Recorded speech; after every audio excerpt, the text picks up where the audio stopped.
ओम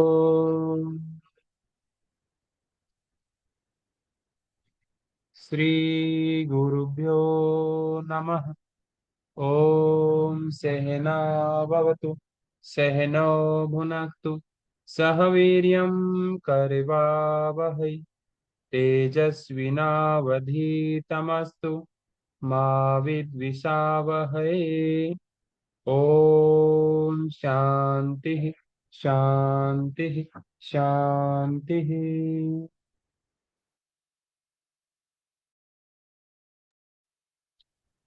तो हम, ओम सुनीता जी, पूनम जी, सभी को ओम। तो हम विभूति पाद का स्वाध्याय शुरू कर चुके हैं और साधन पाद हमारा और समाधि पाद कंप्लीट हो गया थी।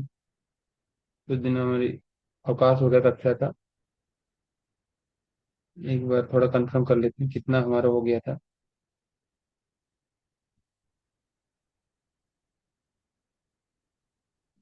हाँ, साधन पाद कंप्लीट हो गया, विभूति पाद हम शुरू कर लिया था हमने।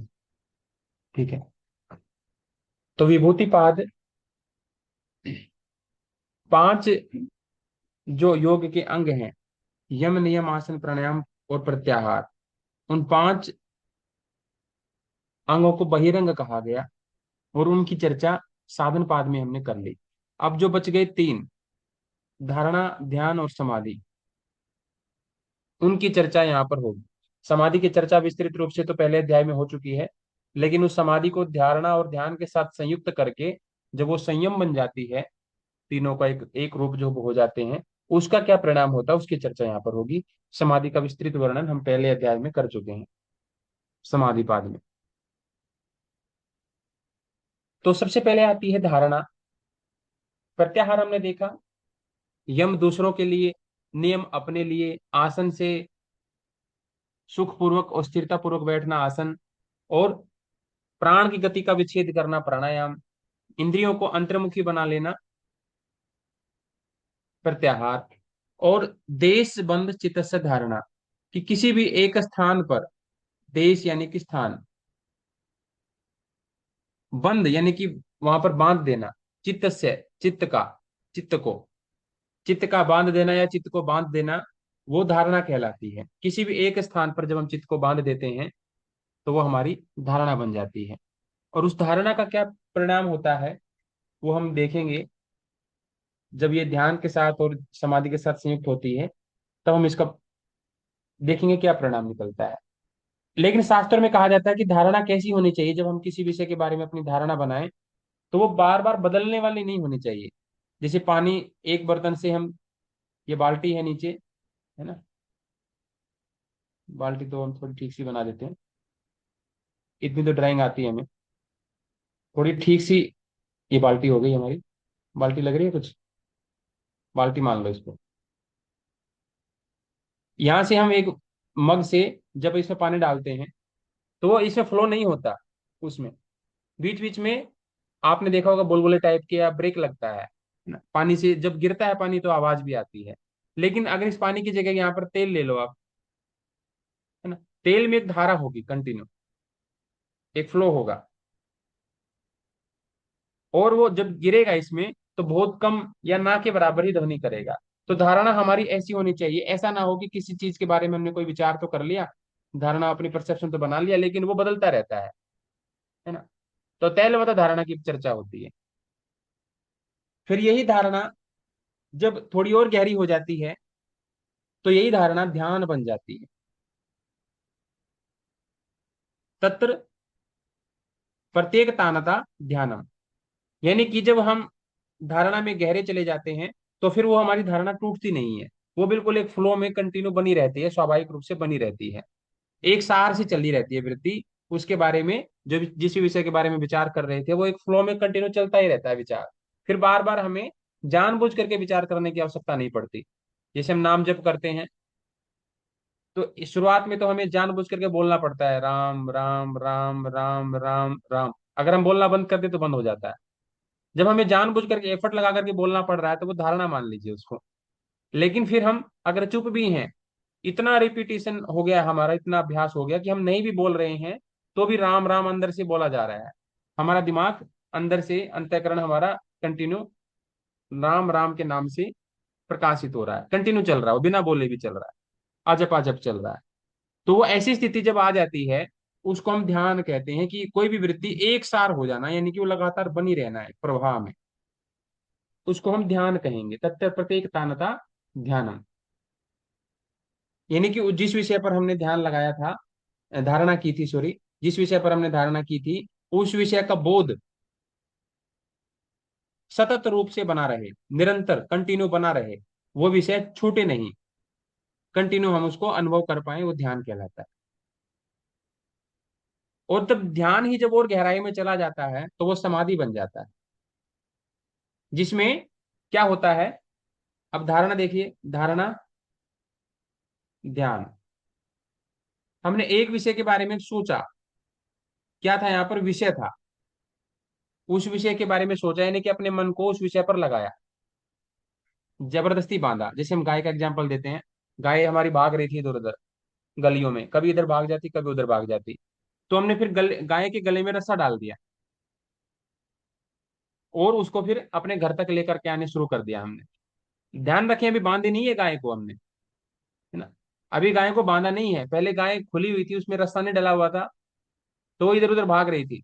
बछड़ी मान लीजिए, छोटी गाय बछड़ी, तो वो भाग रही थी इधर उधर, फिर हमने उसके गले में रस्सा डाल दिया, फिर वो एक एक ही रास्ते पर आ रही है, जिस तरफ उसको रस्सा खींच रहा है उसी रास्ते पे आ रही है वो, अब दूसरी गली में नहीं जा रही है वो, है ना, लेकिन अभी भी बंधी हुई नहीं है। तो जब हम उसको बांध करके और अपने घर की ओर लाना शुरू करते हैं तो वह धारणा, लेकिन बीच बीच में वो परेशान भी करती है, कभी गर्दन को छिटकेगी, कभी कभी कुछ करेगी, कभी कुछ करेगी, यानी कि हमें आराम से, आराम से हमारे साथ आएगी नहीं, वो जबरदस्ती करती है। फिर धीरे धीरे जब हम खींचते चले जाते हैं, खींचते चले जाते हैं, फिर वो थोड़ी देर के बाद शांत हो जाती है गाय, फिर वो जैसे हम जिस तरफ हम जा रहे हैं उसी तरफ वो आराम से चलने लगती है, हमारा सहयोग करने लगती है ना? वो हो जाता है हमारा ध्यान, यानी कि एक सार होगी वृत्ति अब, जो ले जाने वाला है और जो ले जाई जा रही वस्तु है वो एक सार हो गई है, वो उसमें कोऑपरेट कर रही है, वो सहयोग कर रही है गाय। लेकिन अब वो गाय क्या हुआ, उस गाय को हमने बांध दिया एक जगह पर, जिस जगह हम लेकर के जा रहे थे उसको, वहां ले जाकर के हमने उसको एक जगह बांध दिया, खूंटे से बांध दिया, है ना, बांध दिया उसको रस्सी से। ये गाय मान लो, ये इसके सींग है, ये इसका मुंह है, ये पैर भी बना देते हैं इसके, ये पूंछ लगा देते हैं, तो इसको हमने बांध दिया। अब बांधने के बाद ये वहां पर ऐसे, पहले तो वहां जाने के लिए बड़ी परेशान कर रही थी, उस जगह पर जा नहीं रही थी जिस जगह हम ले जाना चाह रहे थे। जब ले जा गए, हम चले गए हमारी साथ ये गाय, फिर उसके बाद ये वहां जाकर के इतनी आराम से धूप में लेटी है जैसे कि यहीं आना चाह रही थी ये, आराम से धूप में लेटी है, पैर पसार करके बढ़िया से आनंद से सो रही है, विश्राम कर रही है। ये भूल भी गई है कि मैं कहाँ आई हूँ, इतना आनंद मना रही है वहां जाकर के। यानी कि इसको अब है ना, वो आनंद जो इसको अनुभव हो रहा है, बस उसी का इसको आभास है, खुद को ये भूल चुकी है कि मैं कहाँ हूँ। जो आनंद इसको मिल रहा है, जो सुख मिल रहा है, उसी को ये केवल महसूस कर रही है। यानी कि ध्येय वस्तु ही केवल इसको पता है, ध्येय वस्तु जहां पर ध्यान लगाया जा रहा था वही रह गई है, और अपना आभास खत्म हो गया है। उसी को बोलते हैं तदेवार्थ मात्र निर्भासम स्वरूप शून्यमिव समाधि। यानी कि केवल ध्येय मात्र की प्रतीति हो रही है, यानी केवल आनंद ही आनंद रह गया है, अपना स्वरूप हम भूल चुके हैं। जैसे माँ अपने आप को भूल जाती है जब बच्चों की सेवा में, छोटे बच्चे होते हैं, भूल जाती है कि उसने खाना खाया कि नहीं खाया, उसके कपड़े कैसे हैं, उसके कपड़े गंदे हैं कि नहीं, बच्चों के साफ है कि नहीं, बस उसको ये पता रहता है, अपने नहीं पता रहते मेरे कपड़े कैसे हैं। एक पिता, हाथ में चोट लगी है नहीं पता रहता जब वो कमाने जाता है, फिर तो उसको बच्चों के ध्यान रहते कि बच्चों को शाम को ना ये चीज लेकर के आनी है, बच्चों ने मंगाई है। हाथ में दर्द है, चाहे कुछ भी है, सिर में दर्द है, बुखार है, उसको कुछ नहीं पता रहता। यानी कि केवल ध्येय वस्तु की प्रतीति रहती है, अपना निज स्वरूप जो है वो शून्य हो जाता है, तब उस स्थिति को कहते हैं समाधि। समाधि का तात्पर्य हमने बताया था समाधान। कहीं पर आपको समाधि समाधान के रूप में आपको जाननी पड़ेगी, तब जाकर के किसी भी मंत्र का सूत्र का अर्थ खुलेगा। समाधि समाधान की स्थिति है।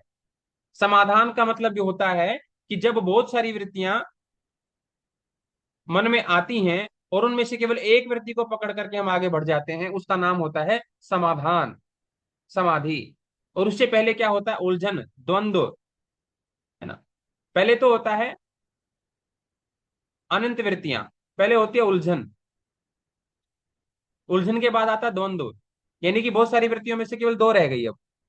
और द्वंद्व के बाद आती है समाधान, यानी कि केवल एक रह गई है ना। पहले थी उलझन, यानी कि बहुत सारे विचार, बहुत सारों में से दो रह गए, ये या ये, तो हो गया द्वंद्व। और द्वंद्व में भी जब एक चुन लिया जाता है तो हो जाता है समाधान, तो उसी का नाम है समाधि। तो पिताजी ने क्या किया, बहुत सारी उसको उलझने थी, बुखार भी था, परेशानी भी थी, कपड़े भी खराब थे, भूख भी लग रही थी, लेकिन उसने एक चीज चुन ली कि अपने बच्चों के लिए मुझे मेहनत करनी है, उनको शाम को ये चीज लेकर के जानी है। बाकी सारी चीजें उसने भुला दी। अगर वो बाकी सारी चीजें ध्यान में रखता तो निश्चित रूप से वो काम नहीं कर पाता जो वो करना चाह रहा था, कर ही नहीं पाएगा। अगर माँ, हम बोलते हैं कि माँ तुम अपना ध्यान नहीं रखती हो, लेकिन जिस दिन माँ ने ध्यान रखना शुरू कर दिया अपना, उस दिन तुम्हारा कोई नहीं रख पाएगा, क्योंकि तुम्हारा फर्ज है माँ का ध्यान रखना। हम माँ को ही बोलते हैं माँ तो हमारा भी रख और अपना भी रख। ऐसे होता है कभी? मनुष्य एक सामाजिक प्राणी है, हम माँ का ध्यान रखें, माँ हमारा रखे, ये चलता है। भावनाओं का, सेवा का आदान प्रदान, हम माँ को अलग तरीके से सुख पहुंचाए, माँ हमको अलग तरीके से पोषण दे रही है, सुख दे रही है। हम पिता को अलग तरीके से सुख दें, पोषण दे, सहयोग दें, पिता हमको अलग तरीके से दे रहा है। ये होता है धर्म। अपना अपना धर्म निभाए तो ठीक रहता है। अब उसी को हम बोलने लग जाए तू अपना ध्यान खुद ही रख, हमारा ही, हमारे में मत उलझी रहा कर, तू खुद अपना भी रख लिया कर। कैसे रख पाएंगे? वो हंस पड़ेगी बेचारी, और कोई कहेगी तो कुछ ज्यादा नहीं कि तुम्हें रखना चाहिए, वो ये नहीं कहेगी, हंस पड़ेगी, ठीक है बच्चे हैं, नादान है। तो समाधान की स्थिति वही होती है।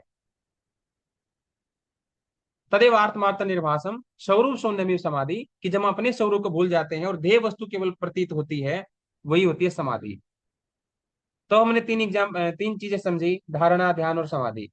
गाय को, बछड़ी को पकड़ करके ला रहे थे, पहले वो अंगड़ाइयां ले रही थी, खिंचातानी चल रही थी, वो धारणा। फिर वो आराम से साथ साथ चलने लग गई बछड़ी, ध्यान। फिर जहां बांधना था वहां बांध दिया अच्छे से, और फिर वहां जाकर विश्राम कर रही है और केवल आनंद ही आनंद भोग रही है, बाकी सब भूल गई है वो कहाँ आई है कहाँ नहीं आई है। तो वो हो गई समाधि। और जब ये तीनों के तीनों विषय अगर एक ही विषय के बारे में हो, धारणा भी एक उसी विषय में लगाई जाए, ध्यान भी उसी विषय में किया जाए, और समाधि भी उसी विषय में लग जाए, है ना, समाधि में भी वही विषय ध्यान रहे। एक पिता, लड़के बोलते हैं कि लड़के की शादी कर दो लड़का सुधर जाएगा। शादी हो गई, तो शादी होने के बाद उसने समझा कि भाई मेरे पास अब पत्नी आ गई है, मैंने धर्मपूर्वक इसका वर्ण कर लिया है, तो मेरा इसके प्रति कर्तव्य है, वो कर्तव्य याद रखे। फिर कर्तव्य जब उसने धारण कर लिया कि हाँ ये मेरी पत्नी है, उसने मान लिया, और इसके प्रति मेरे कुछ दायित्व हैं, वो है धारणा। जब कंटिन्यू उस दायित्वों को वो समझता चला जाए तो वो ध्यान बन जाए। उन दायित्वों को समझने के बावजूद अगर वो कुछ इंप्लीमेंट करे, कुछ काम करने, ऐसा करने लग जाए कि जिससे वो समझी हुई चीज, जो उसने समझ में आएगी मेरा कर्तव्य, वो कर्तव्य रियल में पूरा कर ले, वो हो जाती है समाधि। समाधान वही है। नहीं तो केवल धारणा और ध्यान ही बन के रह जाती है कोई चीज। कोई समझाता है समझ लेता है, लेकिन समाधि तक नहीं पहुंचती कोई चीज, तो फिर वो समझन समझन तक रह जाती है, बाकी फिर इंप्लीमेंट नहीं हो पाती। अगर वो एक ही विषय में, धारणा उसी विषय की हो, ध्यान भी उसी विषय का हो, समाधि में भी एक ही विषय बना रहे, विषय ना बदले, तो उन तीनों को हम फिर क्या कह देंगे कि भाई संयम हो गया। संयम कहने से हम क्या कहेंगे कि भाई इसका मतलब धारणा, ध्यान और समाधि में इसका एक ही विषय था। अमुक व्यक्ति का धारणा, ध्यान और समाधि में एक ही विषय इसने चयन किया था, इसलिए अब इसको संयम कहेंगे। हम कहने लग जाए कि भाई ध्यान, बोले कि हाँ ध्यान मैंने इस चीज का किया, और समाधि में ये चीज अनुभव, तो हम उसको संयम नहीं कहेंगे। जिस व्यक्ति ने धारणा, ध्यान और समाधि में एक ही विषय का चयन किया हो, उसको हम कहेंगे ये व्यक्ति संयमी है, ये व्यक्ति इसने संयम धारण कर लिया है। और संयम बोलते हैं एक विषय धारणा, ध्यान और समाधि में जब बने। त्रयम एकत्र संयम, किसी एक ध्येय विषय में इन तीनों का होना, धारणा, ध्यान और समाधि का होना, धारणा भी उसी विषय में, ध्यान भी उसी विषय में, समाधि भी उसी विषय में, तो फिर हो जाता संयम। और संयम ये इतना जबरदस्त चीज है ना, बोलते हैं ना कि ये काम तुम्हें करना तो पड़ रहा है ना, काम करना पड़ रहा है, और करना तो यही पड़ेगा, क्योंकि पैसा इसी से मिलेगा। जैसे हम जॉब कर लेते हैं, हमारी इच्छा नहीं होती किसी जगह पर जॉब करने की, लेकिन करना पड़ जाता है। पैसा तो आ ही रहा है, लेकिन आनंद नहीं आ रहा है। काम तो हम मजबूरी में कर रहे हैं, और लेकिन पैसा पैसा आ रहा है, लेकिन आनंद नहीं आ रहा है। अगर उसी चीज को हम खुशी खुशी करने लग जाएं, तो पैसा तो आएगा ही, साथ में मजा भी आ जाएगा, है ना। बस जो मन लगा लें, जब कोई चीज कर ही रहे हैं तो उसमें मन से कर लें। और चीज नहीं करनी है तो छोड़ ही दिया जाए तो ज्यादा ठीक है, और करना ही है तो मन से कर लिया जाए। तो कहने का तात्पर्य है, भावना ध्यान और समाधि जब एक ही विषय में होती है तो संयम कहलाता है। और जब संयम हो जाता है तो क्या होता है, एक ही विषय में प्रज्ञा का आलोक पैदा हो जाता है। तज्जात प्रज्ञा आलोक, कि जब हम धारणा ध्यान और समाधि एक ही विषय में होती है तो बुद्धि प्रकाशित हो जाती है, नहीं तो बुद्धि प्रकाशित नहीं होती। अब व्यक्ति मजबूरी में कोई भी काम करता रहे तो बुद्धि उसकी उलझन में ही रहेगी, कब छोड़ू कब क्या करूं। दूसरा कोई विषय उससे बात भी करना चाहोगे तो बात नहीं करेगा, क्योंकि वो खुद की समस्याओं में उलझा हुआ है। उसकी बुद्धि में ज्ञान कब आएगा, जब वो जो कर रहा है उसमें वो आनंद लेगा, उसमें वो मजा लेगा, सुख अनुभव करेगा उसमें, उसके मन में कोई उलझन नहीं होगी। तो उस स्थिति में ये संयम होगा, और उस संयम की स्थिति में फिर बुद्धि में प्रकाश आ जाएगा। बुद्धि में प्रकाश का तात्पर्य क्या है, ऐसा तुम्हें अपने आभास होगा कि हाँ तुम्हारे पास बुद्धि है। अभी सोचने जब बैठ जाओ, तुम्हें मन का तो एहसास हो जाता है, मोटा मोटी हम और आपको मन का एहसास हो जाता है, मन में विचार आते हैं। बुद्धि का एहसास किस किस को होता है कि मेरे पास बुद्धि भी है? कभी नहीं पता लगता बुद्धि भी है। किसी किसी को तो केवल शरीर का आभास होता है, मन का भी नहीं होता, इतने ऊपरी तल पे जीवन जीते हैं। किसी किसी को शरीर का आभास होता है तो और गहराई में उतर जाता है, तो मन का आभास होता है। और किसी किसी को बहुत विरला होता है कि बुद्धि का आभास होता है कि बुद्धि भी तुम्हारे भीतर है। और बहुत रेयर होते हैं जिनको यह आभास भी हो जाता है कि बुद्धि नहीं, आत्मा भी यही है भीतर ही। और फिर वो विरला ही होता है करोड़ों में कोई एक जिसको ये पता लग जाता है आत्मा ही नहीं, परमात्मा भी भीतर ही है, आत्मा सो परमात्मा। जितना समझ का दायरा बढ़ता चला जाता है, उसी को हम बोलते हैं बुद्धि का प्रकाश। और वो समझ का दायरा तभी बढ़ता है जब एक ही विषय हो, हमारा दो नाव में ना बैठे हुए हो, दो नाव में सवार ना हो। एक तरफ मैथ की क्लास चल रही है, एक तरफ केमिस्ट्री क्लास चल रही है। अब बुद्धि में दोनों में से किसी भी चीज का ज्ञान पूरा पूरा नहीं आएगा, ना तो मैथ की पूरी तरह से समझ पाएंगे, ना केमिस्ट्री वाले को समझ पाएंगे। अब साथ साथ में खाना खा रहे हैं, साथ साथ में योग कक्षा सुन रहे हैं, ना तो खाने का लाभ ले पाएंगे, खाना भी आपका पचेगा नहीं, और ज्ञान भी आपको मिलेगा नहीं, है ना। जो पढ़ते पढ़ते खाना खाते हैं वो खाना हजम थोड़ी होता है। अब देख लो, उनसे पूछ के देख लो, पेट साफ होता है तुम्हारा टाइम पे? नहीं होता। तो क्यों ऐसी मूर्खता करते हो? एक टाइम पे एक ही काम कर लो, क्लास नहीं ज्वाइन करना मत करो, पहले खाना खा लेते। और इतनी ज्यादा भूख नहीं लगी है तो पहले क्लास निपटा लो, फिर बाद में खाना खा लेना। तो बुद्धि का प्रकाश तभी होता है जब संयम होता है, और संयम तभी होगा जब धारणा ध्यान और समाधि एक ही विषय में होगी, और ये बुद्धि का प्रकाश पैदा हो जाएगा। और ये बुद्धि का प्रकाश ऐसा वैसा प्रकाश नहीं है, इस ज्ञान के प्रकाश से फिर तुम कुछ भी कर सकते हो। ये वाली स्थिति होती है जब तुम कितने ही विषय में ध्यान लगा सकते हो, स्टार्टिंग में नहीं। स्टार्टिंग में तो तुम्हें एक ही चीज के ऊपर फोकस करना पड़ेगा। फिर बोलोगे फिर तो इसका मतलब हम कुछ कर ही नहीं पाएंगे, एक एक चीज को करेंगे। नहीं नहीं, ऐसी स्थिति भी आएगी जब तुम एक साथ कई चीज कर सकते हो, लेकिन उस स्थिति के लाने के लिए पहले तुम्हें अपनी बुद्धि को उस लेवल का बनाना पड़ेगा। और उस बुद्धि उस लेवल की तब बनेगी जब तुम पहले धारणा एक ही विषय में करो, धारण ध्यान करो उसी विषय में, समाधि उसी विषय में, संयम करो। संयम से बुद्धि में प्रकाश आ जाएगा। अब जब बुद्धि में प्रकाश आ जाए, तुम एक साथ कई सारे काम भी कर सकते हो, है ना? जिसको हम बोलते हैं ना कि भाई मल्टीटास्कर, मल्टीटास्किंग, कई सारे काम एक साथ कर लेना। ये बुद्धि का प्रकाश जब आएगा ना, तो बुद्धि तुम्हारी पूरी तरह से खुल जाएगी, और फिर एक साथ भी कई सारे काम हो सकते हैं। असल में एक साथ कई सारे नहीं होते, काम जल्दी जल्दी होना शुरू हो जाते हैं, तो समय बच जाता है, तो हम सारे काम आसानी से कर पाते हैं। कैसे? ज्ञात प्रज्ञालोका। तो ये बुद्धि का जो प्रकाश पैदा होता है, इसको क्या करना तुम्हें, इसको अलग अलग जगह पर तुम्हें लगाना है, लगा करके देखना है। तुम्हें चंद्रमा का ज्ञान चाहिए, चंद्रमा पर लगा लो। सूर्य का ज्ञान चाहिए, सूर्य पर लगा लो। ऐसे अलग अलग स्थान बताए जाएंगे जहां पर इस ज्ञान के प्रकाश को तुम, इस ज्ञान रूपी टॉर्च को तुम लगाओ, और तुरंत उस ज्ञान को प्राप्त कर लो। अब देखते हैं। त्रयम अंतरंग पूर्वेभ्य तदपि बहिरंग निर्विशेष्य, ये हमने बताया था कि भाई जो ये तीन साधन हमने बताए, धारणा, ध्यान और समाधि, धारणा, ध्यान और समाधि, ये तीनों के तीनों क्या है, अंतरंग साधन है। ये भीतर वाली चीजें हैं, भीतरी दुनिया की अंतः करने वाली चीजें हैं ये। स्थूल इंद्रियों से इसका कोई ज्यादा लेना देना नहीं है, आंतरिक दुनिया से संबंध है इनका। और यम, नियम, आसन, प्राणायाम, प्रत्याहार, ये सारे बहिरंग है ना, ये बहिरंग है, बाहरी साधन है। और ये तीन आंतरिक हैं। लेकिन आंतरिक है, लेकिन अंदर में भी दो लेवल होते हैं, एक अंदर और एक ज्यादा अंदर, एक भीतर एक ज्यादा भीतर, गहरा और ज्यादा गहरा। तो ये अंतरंग तो है, लेकिन ये जब हम निर्भीत समाधि की बात करेंगे तो निर्भीत समाधि इनसे भी बहुत भीतर है। तो निर्भीत समाधि के लिए तो ये अभी भी बाहर ही है।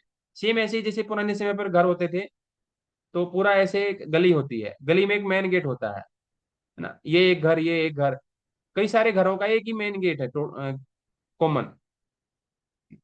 और फिर यहाँ एक घर आ गया, ये घर आ गया, ये इस घर का अलग से एक गेट है, और ये इन सब घरों का एक गेट है कॉमन। पहले होता था ऐसे ही, पूरी फैमिली रहती थी। कोई बोले कि मैं घर में एंटर कर गया हूँ, है ना, घर में एंटर किया है वो, है ना, बाहर था बहिरंग और भीतर आ गया है वो अंतरंग। लेकिन अभी भी बहिरंग ही है, क्योंकि जाना इसको इस घर में है, तो अभी भी बाहरी है ये निर्भीत समाधि है ना। अंदर गली में तो एंटर कर गया है, हम बोल तो गएंगे कि भाई बाहर नहीं है गली, मेन गली में नहीं है, ये अंदर चला गया है अंदर, लेकिन घर के अंदर नहीं गया है, अभी भी बाहरी है। यानी कि ये अंतरंग साधन अंतरंग तो है, लेकिन ये निर्भीत समाधि के अभी भी बाहरी है। तो निर्भीत समाधि में पहुंचना है इनको, तो निर्भीत समाधि इनसे भी ज्यादा अंदर है। तो ये यहाँ पर बताया गया। तो अब ये जो है टॉर्च जो है हमें अलग अलग जगहों पर लगानी है और उससे ज्ञान प्राप्त कर लेना है। ज्ञान रूपी टॉर्च यानी कि बुद्धि का प्रकाश, बुद्धि में जो प्रकाश आया है उस प्रकाश का उपयोग आपको अलग अलग जगह पर करना है, और वहां वहां से संबंधित चीजें प्राप्त कर लेनी है।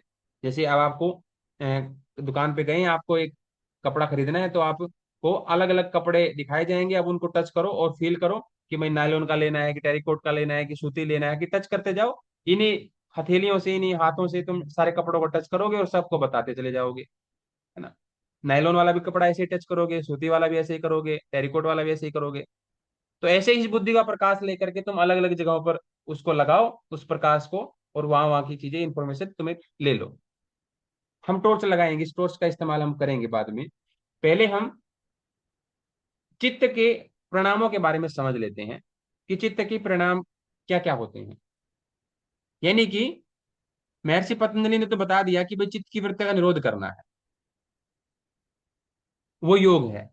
लेकिन चित्तवृत्ति निरोध नहीं होता है तो क्या होता है, वो भी बता दिया महर्षि पतंजलि ने पहले पाद में, कि भाई चित्तवृत्ति निरोध नहीं होगा तो वृत्ति सारूप्य मित्र होतर हो जाएगा, और चित्तवृत्ति निरोध हो जाएगा तो क्या हो जाएगा, तदादृष्टु स्वरूप अवस्थानम हो जाएगा ना। चित्तवृत्ति निरोध हो जाएगा तो तदादृष्टु स्वरूप अवस्थानम, नहीं होगा तो वृत्ति सारूप्य मित्रत्र। लेकिन अगर चित्त एकाग्र हो तो क्या होगा, चित्त की वृत्तियों का निरोध हो जाए तो उस समय मन में क्या स्थिति हो रही होगी, वो तो ठीक है अपने स्वरूप में स्थित हो जाएगा, लेकिन और इसके अलावा क्या हो रहा होगा भीतर। जब चित्त की समाधि लग जाएगी, अवस्था हो जाएगी, तब क्या हो रहा होगा, एकाग्र अवस्था में जब चित्त होगा तब क्या हो रहा होगा। तो महर्षि पतंजलि उस प्रक्रिया के बारे में बताते हैं कि भीतर क्या घटना घट रही होगी। हमने तुमने बोला खाना मैंने खा लिया, फिर खाना तो तुमने खा लिया, लेकिन उस खाने का भीतर क्या हो रहा होगा, वो भीतर चला गया वो खाना, उसके साथ अब क्या हो रहा होगा। तुम तो निपट गए कि मैंने तो थाली में रखा था, सारा भीतर चला गया। अब सोचो भीतर क्या हो रहा होगा उस खाने के साथ, वो खाना अब टूट रहा होगा, उसमें एसिड मिल रहा होगा, वो और बारीक सूक्ष्म हो रहा होगा, जितना तुमने मुंह में चबाया नहीं, जल्दी जल्दी खा ले तुमने। अब भीतर क्या हो रहा होगा, भीतर अब पेट को मेहनत करनी पड़ रही होगी, आंतों को मेहनत करनी पड़ रही होगी। ऐसे ही महर्षि पतंजलि कह देते हैं कि वर्ती सारूप्य मित्र मित्रतर वो तो हो जाएगा, लेकिन तदादृष्टु स्वरूप अवस्थानम जब होगा, अपने स्वरूप में दृष्टा जब स्थित होगा, उसमें पर क्या हो रहा होगा भीतर, चित्त में भीतर क्या हो रहा होगा, शरीर में नहीं चित्त में। महर्षि पतंजलि चित्त में बात कर रहे हैं। तो उन चित्त के परिणामों की चर्चा हम करेंगे। इनको परिणाम कहते हैं, यानी कि चित्त में क्या रिजल्ट आ रहा होगा उस समय पर। चित्त का रिजल्ट देखते हैं, चित्त का क्या रिजल्ट होगा जब एकाग्रता आएगी, तो चित्त में क्या रिजल्ट आएगा, चित्त क्या करेगा। जब समाधि की अवस्था आएगी तो चित्त क्या करेगा, जब चित्त की सारी वृत्तियों को मिटा देंगे तो चित्त का क्या रिएक्शन होगा, है ना। तो देखते हैं क्या रिएक्शन होगा चित्त का। इसको हम परिणाम त्रय कहते हैं। एग्जाम में इनकी सीक्वेंस पूछ लेता है।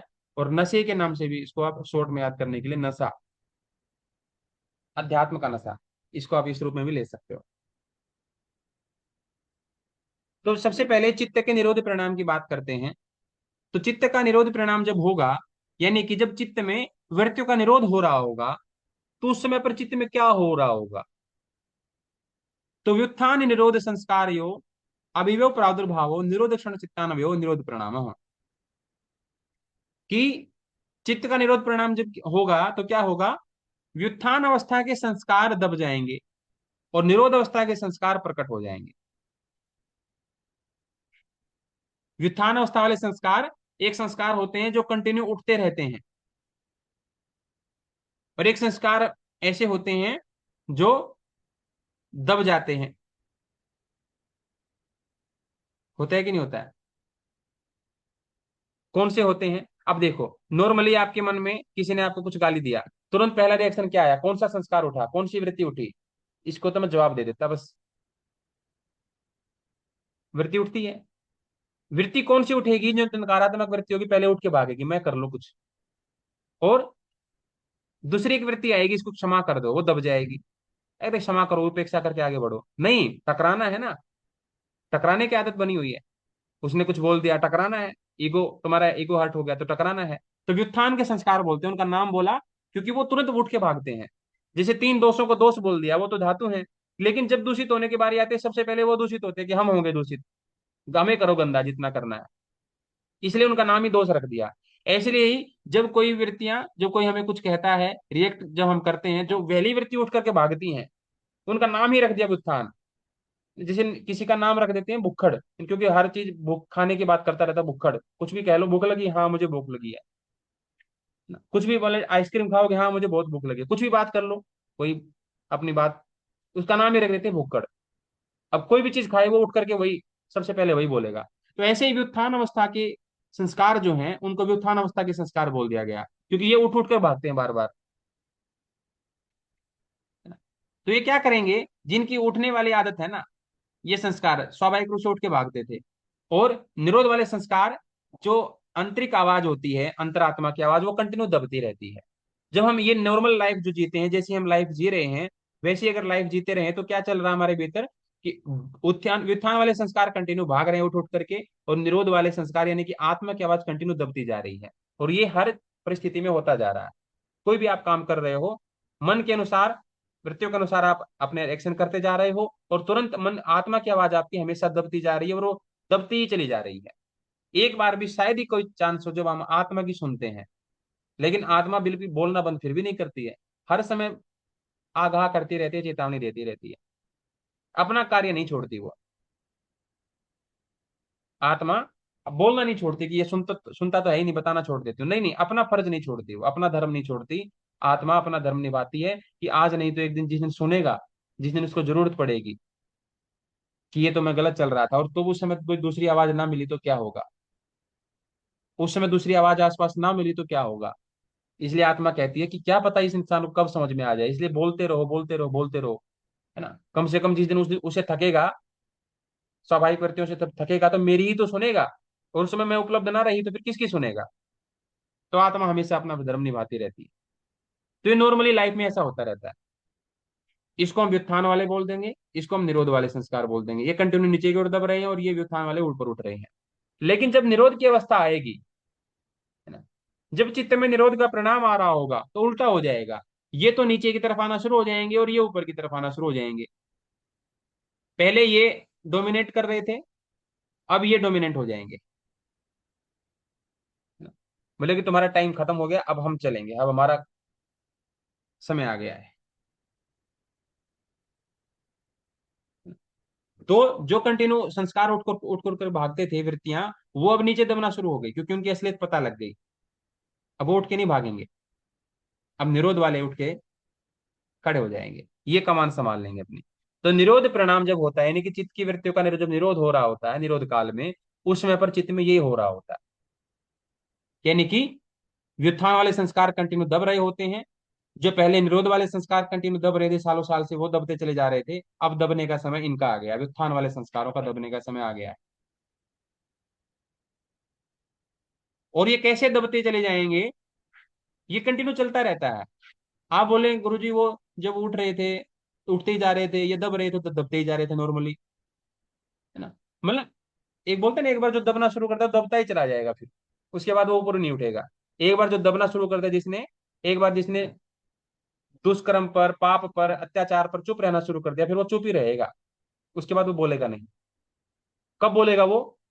या तो शुरुआत में बोल सकता था वो, या फिर वो तब बोलेगा जब बिल्कुल हद हो जाएगी तब बोलेगा। इस बीच में वो बोलने वाला नहीं है, सालों साल बीत जाए चाहे, लेकिन जब हद हो जाएगी, पानी सिर से ऊपर चला जाएगा, तभी वो व्यक्ति बोलेगा। या तो व्यक्ति पहले कदम पे बोल सकता है, या फिर लास्ट वाले कदम पे जब सब कुछ गवा देता है तब बोलता है, बीच में नहीं बोलता वो। ये स्वाभाविक आदत होती है। बीच में क्यों नहीं बोलता? आदत है, संस्कार है ऐसे। दबने की आदत हो जाती है तो फिर दबता ही चला जाता है, और उठने की आदत हो जाती है तो फिर उठता ही चला जाता है। संस्कार है ऐसे। तो ऐसे ही उत्थान के संस्कार जब उठ रहे हैं ना, तो यही उठते चले जाएंगे। जब अधर्म बढ़ता है ना, तो अधर्म बढ़ता ही चला जाएगा, बढ़ता ही चला जाएगा। और जब एक बार धर्म बढ़ना शुरू होगा तो फिर धर्म बढ़ता चला जाएगा, अधर्म नीचे आता चला जाएगा अपने आप। ये स्वाभाविक नियम है प्रकृति का, इसमें किसी का कोई दोष नहीं। कोई जानबूझ करके नहीं करता, ये प्रकृति का फ्लो है ना। जैसे वो बोलते हैं ना, यहाँ से एक हमने गाड़ी का पहिया गुजारा, तो जा रहा है तो नीचे चलता ही चला जाएगा। लेकिन अब ये कब तक जाएगा? जब तक ढलान है तब तक ये नीचे आता रहेगा स्पीड से। ये कब इसकी स्पीड कम होगी? जब रास्ता ऊपर की ओर जाएगा, यहाँ इसकी स्पीड कम हो जाएगी, अब यहाँ इसको चढ़ना पड़ेगा ना, तब इसकी स्पीड अपने आप कम हो जाएगी। ये एक प्रवाह है ये। लेकिन जब इसमें आ रहा था तो लग रहा था कि भाई अब इसको कोई रोक नहीं सकता, दुनिया की ताकत इतनी स्पीड से आ रहा है। लेकिन प्रकृति ने आगे बना हुआ दूसरी व्यवस्था भी बनाई हुई है। जब ये ऊपर की ओर उठेगा, इंसान को बस ये वाला रोड बना देना है, भगवान ने ये बना करके दे रखा है, ये बना देना है, ताकि ये वृत्तियां जब यहाँ से आए तो ढलान पे तेजी से आएंगी। इसको रोकना मुश्किल है, यहाँ नहीं रोक सकते तुम इनको। लेकिन आगे तुम रास्ता तैयार कर दो ताकि ये जो ऊपर चढ़े ना, तो इनका वेग कम हो जाए अपने आप ही। जैसे बाइक स्कूटी में लगा देते हैं ब्रेक, और ब्रेक फेल हो जाए फिर नहीं रोक सकते उसको। तो ऐसे ही संस्कारों के कारण से ये जो चित्त की प्रशांत वाहिता बोलते हैं, प्रशांत वाहिता, ये सारे काम बड़ी शांति से हो रहे होते हैं। निरुत्थान वाले संस्कार कंटिन्यू दब रहे होते हैं निरोध काल में, और निरोध वाले कंटिन्यू उठ रहे होते हैं। और ये बिल्कुल साइलेंटली सारा काम हो रहा होता है, साइलेंटली, कोई शोर शराबा नहीं, आराम से सारी चीजें हो रही होती हैं। क्यों? संस्कारों के कारण से ये ऐसा हो रहा होता है।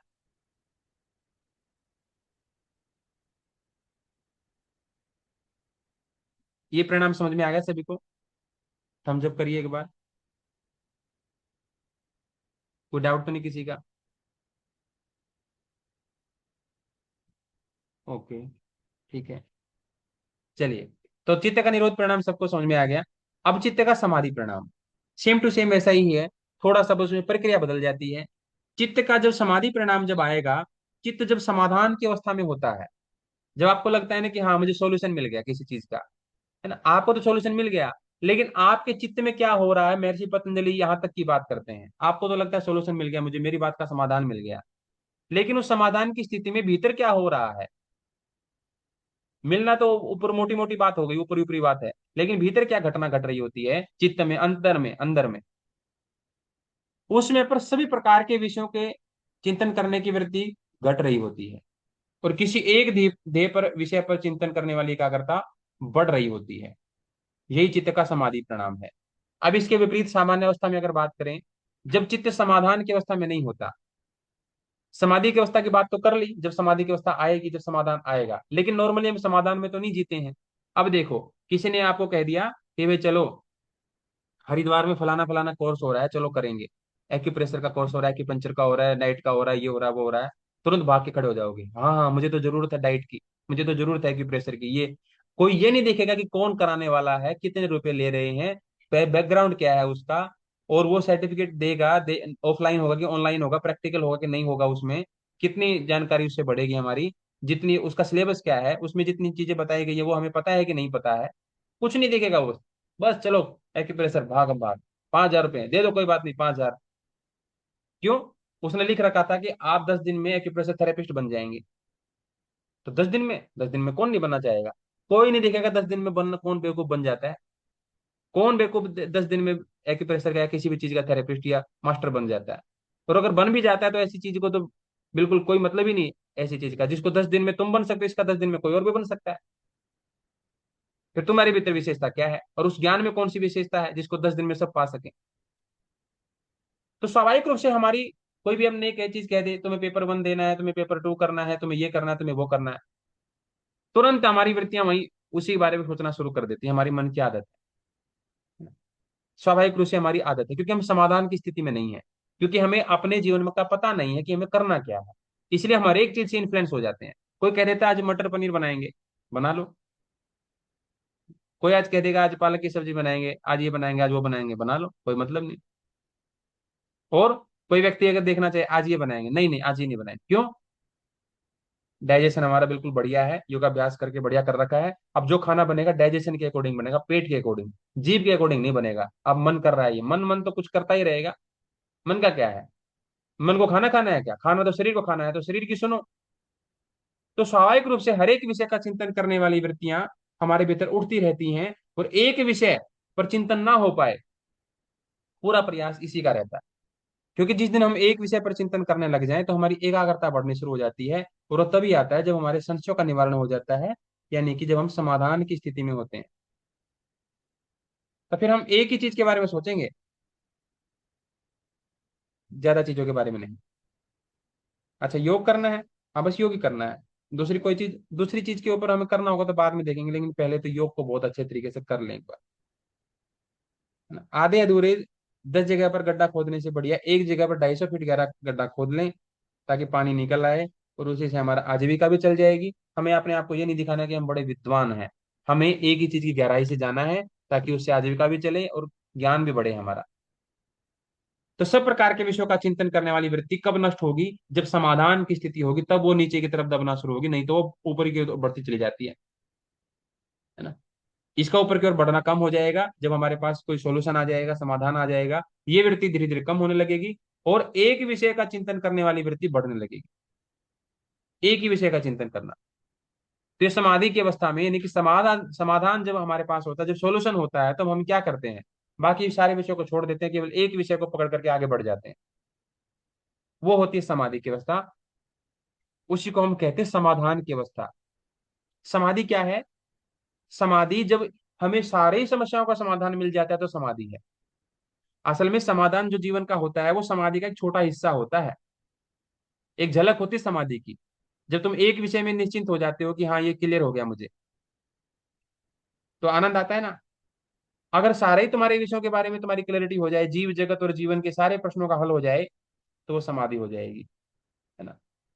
वो ऐसा ही है जैसे एक क्वेश्चन हल हो जाए तो आनंद आता है, और 100 क्वेश्चन है जीवन के, 100 के 100 हल हो जाए तो समाधि कहलाएगी। वो समाधि आध्यात्मिक रूप से समाधि कहलाएगी। अगर एक प्रश्न का समाधान हुआ है तो समाधान कहलाएगा, और उस जैसे जितने भी प्रश्न थे सारे का समाधान हो गया तो वो बड़े स्वरूप में समाधि की कहलाती है शास्त्रों में। तो वो समाधि का स्वरूप बताया। सर्वार्थ तो एकाग्रतो छेदो चित्तस्य समाधि परिणाम। समझ में आ गया सभी को?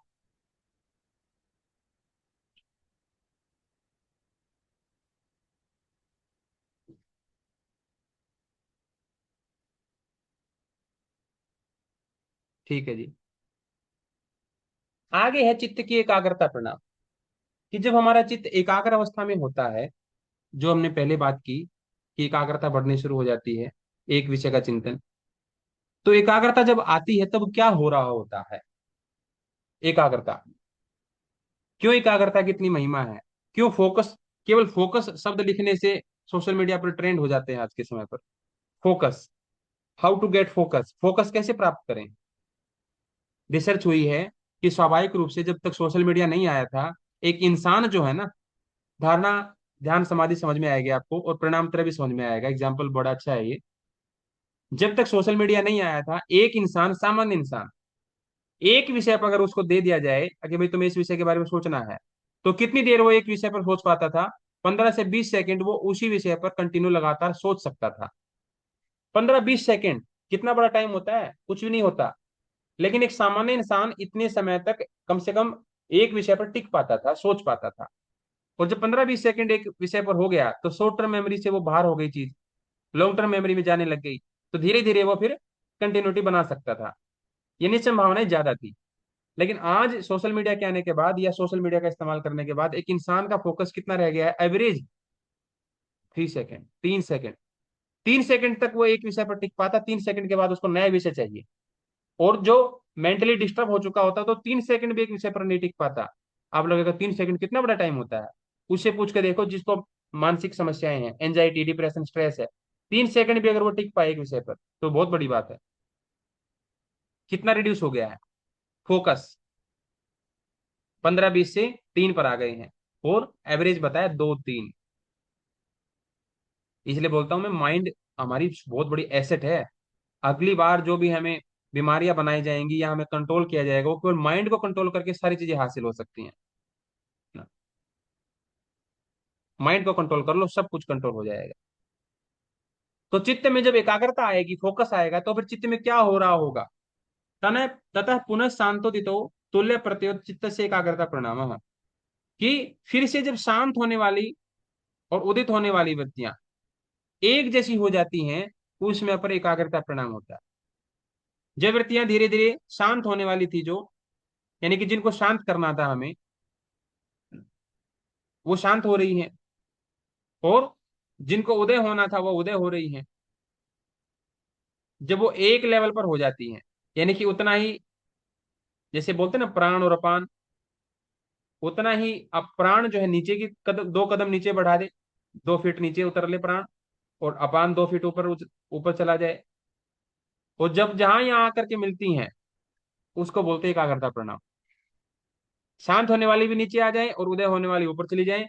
जो जिस पॉइंट पर वो जाकर के मिल जाती हैं, जिसको हम तिराहा बोलते हैं, चौराहा बोलते हैं, है ना, दोराहा बोलते हैं, यानी दो सड़कें आपस में जहां मिल जाते हैं, उसको दोराहा। तो ऐसे ही जब शांत होने वाली और उदित होने वाली वृत्तियां जब एक पॉइंट पर जाकर के मिल जाती हैं, उसको हम चित्त का एकाग्रता प्रणाम कहते हैं। दो हड्डियां जहां पर जुड़ती हैं, उसको हम ज्वाइंट कहते हैं। दो वृत्तियां जहां पर मिल जाती हैं, उसको हम एकाग्रता प्रणाम कहते हैं। तो ये चित्त का एकाग्रता प्रणाम है। इनको प्रणाम त्रय कहा जाता है। ये हमने बात करी आपको चित्त के बारे में, यानी कि जब चित्त में परिवर्तन हो रहा होता है, तो ये 3 परिणाम घटित हो रहे होते हैं। और इनका हमने यहाँ पर जिक्र किया। लेकिन इन 3 परिणामों के अलावा 3 परिणाम और भी हैं। लेकिन प्रणाम त्रय के नाम से तो इन्हीं को जाना जाता है ना। प्रणाम त्रय के नाम से तो इन्हीं को जाना जाता है, क्योंकि प्रणाम तो यही है मेन। तो इसको ज्यादा विस्तार नहीं करते, इसका इतना ही रहने देते हैं।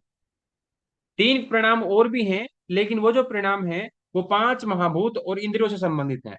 पहले वाले जो 3 थे वो चित्त से संबंधित थे। बाद वाले ये जो 3 हैं, ये 5 महाभूत और इंद्रियों से संबंधित हैं। एतेन भूतेन्द्रियेषु धर्म लक्षण अवस्था परिणाम व्याख्याता। तो यही परिणाम 5 महाभूत और इंद्रियों से संबंधित होते हैं, इन्हीं को कहते हैं धर्म परिणाम, लक्षण परिणाम और अवस्था परिणाम कहा जाता है। इनका केवल आप नाम याद रख लीजिए क्या है। हालांकि एक कक्षा में हमने इसको डिटेल से बताया था, लेकिन इसमें उलझन ज्यादा पैदा हो जाएगी, जितनी आवश्यकता नहीं है। इतना गहराई से वो क्वेश्चन नहीं पूछता है आपसे। व्यास भाष्य में इसको खोला गया अच्छे से। केवल नाम याद रख लीजिए, ये भूत और इंद्रियों से संबंधित है, धर्म, लक्षण और अवस्था परिणाम। तो इसमें एक शब्द आया धर्म, एक शब्द आता धर्म। धर्म, हम कह दिया कि धर्म है। धर्म क्या है? हमने कह दिया कि सत्य बोलना धर्म है। तो फिर जो सत्य बोलता है वो कौन है? सत्य बोलना अगर धर्म है, तो सत्य बोलने वाला कौन हो गया? धर्मी। अगर पाप करना अधर्म है, तो पाप पाप करना अधर्म है, तो पाप करने वाला कौन हो गया? अधर्मी या विधर्मी। तो ऐसे धर्म परिणाम, लक्षण परिणाम और अवस्था परिणाम। तो धर्म को जो धारण करे वो धर्मी। तो ये धर्मी कौन होता है, और धर्मी का कैसा स्वभाव है, क्या उसकी विशेषताएं हैं, तो वो हम अगली कक्षा में देख लेंगे। अभी के लिए इतना ही ठीक है। इसमें से किसी विद्यार्थी को शंका हो तो आप पूछ सकते हैं, अन्यथा कक्षा को विराम